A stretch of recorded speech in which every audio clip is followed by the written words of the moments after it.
Friends, मैं मनीष। आज मैं एमपी बोर्ड के रिवीजन टेस्ट 2020-21 के कक्षा 10वीं विज्ञान विषय को लेकर आया हूं। पहला प्रश्न दिया है, सही विकल्प को चुनकर लिखिए। पहला क्वेश्चन है इसका, Fe plus CuSO4 gives FeSO4 plus Cu। ये कौन सी अभिक्रिया, इसको बताना है। तो यह कौन सी अभिक्रिया है? विस्थापन अभिक्रिया। दूसरा प्रश्न है, निम्न में से कौन सा प्रबल अम्ल नहीं है? तो कौन सा प्रबल अम्ल नहीं है? H2SCO3। तीसरा प्रश्न है, वृक्क की छनन इकाई कहलाती है। वृक्क की छनन इकाई नेफ्रॉन कहलाती है। हाइड्रा में प्रजनन किस विधि के द्वारा होता है? हाइड्रा में प्रजनन विखंडन विधि के द्वारा होता है। तारों के टिमटिमाने का कारण होता है प्रकाश का अपवर्तन। रिक्त स्थानों की पूर्ति कीजिए। गोली दर्पण की फोकस दूरी उसकी वक्रता त्रिज्या की क्या होती है? आधी होती है। पौधों में खाद्य पदार्थों का स्थानांतरण खालिस्तान ऊतकों के द्वारा होता है। तो कौन सा ऊतकों के द्वारा? दो तरह के ऊतक होते हैं, फ्लोएम और जाइलम। तो यहाँ पर फ्लोएम ऊतक के द्वारा क्या होता है? पौधों में खाद्य पदार्थों का स्थानांतरण होता है। क्रेब्स चक्र क्रिया खालिस्तान के अंदर पूर्ण होती है। तो ये पूर्ण होती है माइटोकॉन्ड्रिया में। मेढक के हृदय में डैश कक्ष होते हैं। तो कितने कक्ष होते हैं? 3। लोहे में जंग लगना डैश क्रिया का उदाहरण है। तो संक्षारण। सही जोड़ी को मिलाना है। विरंजक चूर्ण क्या होता है? CaOCl2। Calcium oxychloride plaster of Paris CaSO4 half H2O। Gypsum का जो फॉर्मूला होता है वो क्या होता है? CaSO4 into 2 time H2O। Oxalic अम्ल CaOOH 12। सिरका का जो फॉर्मूला होता है एसिटिक अम्ल यानी कि CH3COOH होता है। एक वाक्य में उत्तर दीजिए। नींबू और संतरे में उपस्थित अम्ल का नाम लिखिए। तो नींबू और संतरे में उपस्थित होता है सिट्रिक एसिड यानी कि सिट्रिक अम्ल। शुद्ध जल में हाइड्रोजन आयनों की सांद्रता कितनी होती है? तो शुद्ध जल में हाइड्रोजन आयन की जो सांद्रता होती है 7.38 pH होता है। लेंस की क्षमता P इक्वल टू होता है 1 फोकस दूरी, और फोकस दूरी को मीटर में लिया जाता है। दर्पण सूत्र लिखे। तो दर्पण का सूत्र क्या होता है? 1/f equal to 1/v plus 1/u। जहां पर f क्या होता है? फोकस दूरी, v होता है प्रतिबिंब की दूरी, और u होता है वस्तु की दूरी। अगला प्रश्न पूछा गया, प्लैनेरिया में प्रजनन की विधि का नाम लिखो। तो ये कौन सी विधि होती है? अलैंगिक विधि। तीव्र अभिक्रिया का एक समीकरण लिखना है। तो तीव्र अभिक्रिया का उदाहरण हम लोग दे सकते हैं सिल्वर नाइट्रेट और सोडियम क्लोराइड की क्रिया। ये क्या होती है? एक तीव्र अभिक्रिया होती है।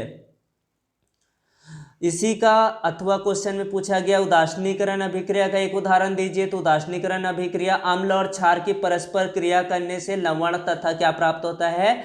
जल प्राप्त होता है। तो उदासीनीकरण अभिक्रिया का उदाहरण हो सकता है HCl plus NaOH gives NaCl plus H2O। ऑक्सीकरण अभिक्रिया का एक समीकरण लिखिए। किसी पदार्थ में ऑक्सीजन की वृद्धि अथवा हाइड्रोजन का ह्रास, कमी होता है अथवा दोनों होता है तो इसे ऑक्सीकरण अभिक्रिया कहते हैं।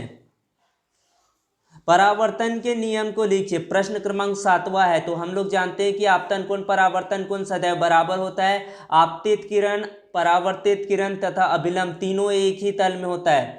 अगला प्रश्न पूछा है प्रश्न क्रमांक 8वां, प्लाज्मा क्या है? तो यह एक हल्के पीले रंग का क्या होता है? हल्का क्षारीय एवं निर्जीव तरल है। यह रुधिर का लगभग 55% भाग बनाता है।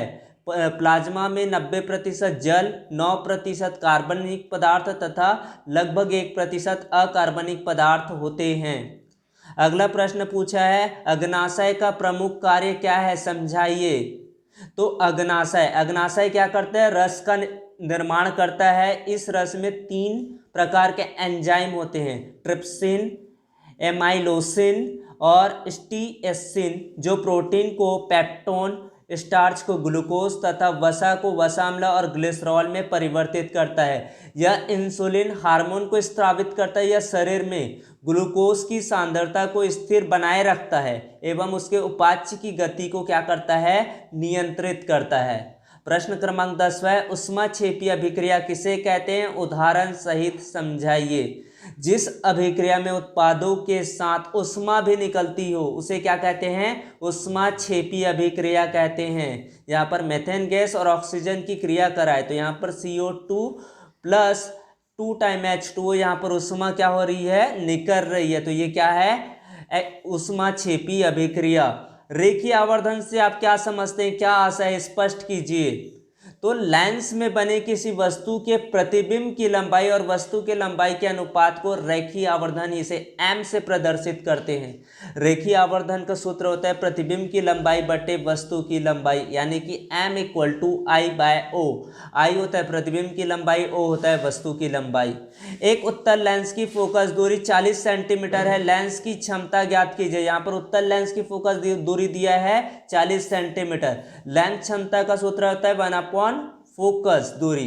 तो एफ को यहाँ पर मीटर में लिया जाता है, तो 1/40 इंटू 10 की पावर रेशियो -2, 10 की पावर रेशियो -2 मीटर में कन्वर्ट करने के बाद तो 10 की पावर 2/40, तो 100/40 इसको सॉल्व करने पर 2.5। और लेंस क्षमता का जो मात्रक होता है डायप्टर होता है।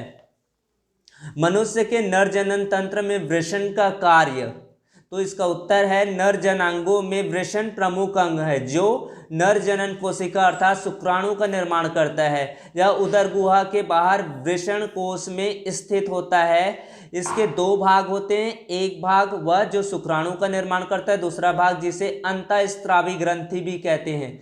ये टेस्टोस्टेरोन नामक हार्मोन का स्त्रावण करता है। टेस्टोस्टेरोन जो नर में लैंगिक परिवर्तनों के उत्तरदायी है और इसे भी नियंत्रण का काम करता है। प्रश्न क्रमांक 13, प्रकाश संश्लेषण से आप क्या समझते हैं, इसका समीकरण लिखिए। तो प्रकाश संश्लेषण वह क्रिया है जिसमें पौधे अपने हरे रंग वाले अंगों जैसे कि पत्ती सूर्य के प्रकाश की उपस्थिति में वायु से कार्बन डाइऑक्साइड तथा भूमि से जल लेकर जटिल कार्बनिक खाद्य पदार्थों जैसे कार्बोहाइड्रेट का निर्माण करते हैं तथा ऑक्सीजन गैस को बाहर निकालते हैं। जैसे इसमें उदाहरण से भी समझ सकते हैं। प्रश्न क्रमांक 15 है, अम्ल और क्षार में कोई 4 अंतर लिखिए। तो अम्ल और क्षार में अंतर हो सकता है, इसका स्वाद खट्टा होता है, इसका स्वाद कड़वा होता है, या नीले लिटमस पेपर को लाल कर देता है, या लाल लिटमस पेपर को नीला कर देता है। इसमें हाइड्रोजन आयन होता है, इसमें हाइड्रोक्सिल आयन होता है, या फिनोप्थलीन को कोई रंग नहीं देता, या फिनोप्थलीन के साथ गुलाबी रंग देते हैं। ऑक्सी श्वसन और अनॉक्सी श्वसन में 4 अंतर लिखे। तो ऑक्सी श्वसन और अनॉक्सी श्वसन में अंतर, यह क्रिया ऑक्सीजन की उपस्थिति में होता है, यह क्रिया ऑक्सीजन की अनुपस्थिति में होता है। इसमें भोज्य पदार्थों का पूर्ण रूप से ऑक्सीकरण होता है, इसमें भोज्य पदार्थों का अपूर्ण ऑक्सीकरण होता है। इस क्रिया में अंतिम उत्पाद कार्बन डाइऑक्साइड और जल है। इस क्रिया में अंतिम उत्पाद कार्बन डाइऑक्साइड, अल्कोहल और लैक्टिक अम्ल होता है।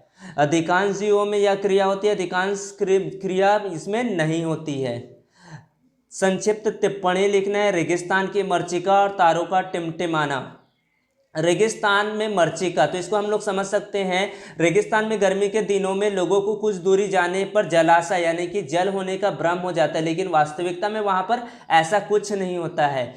यह प्रकाशीय घटना के कारण होता है। इस भ्रम को क्या कहा जाता है, मरीचिका कहा जाता है। तारों की दूरी पृथ्वी से क्या है, अत्यधिक है। तारों से चलने वाला प्रकाश वायुमंडल की विभिन्न परतों से होता चलता है। विभिन्न घनत्व की ये परतें प्रकाश का विचलन कभी कम कभी अधिक कर देती है, जिससे तारों की स्थिति बदलती हुई प्रतीत होती है। इस कारण तारे टिमटिमाते हुए प्रतीत होते हैं। प्रश्न क्रमांक 20वां पूछा है, समीकरण को संतुलित कीजिए। पहला HNO3 plus CaOH 12 gives CaNO3 12 plus H2O। इसको बैलेंस करने के लिए हम लोग HNO3 में 2 का गुणा कर देंगे तो ये पूरे और H2O में 2 का गुणा करेंगे तो यह समीकरण बैलेंस हो जाएगा। NaOH प्लस H2SO4 इससे मिलकर बन रहा है Na2SO4 प्लस H2O। इसमें 2 बार NaOH plus H2SO4 Na2SO4 2H2O।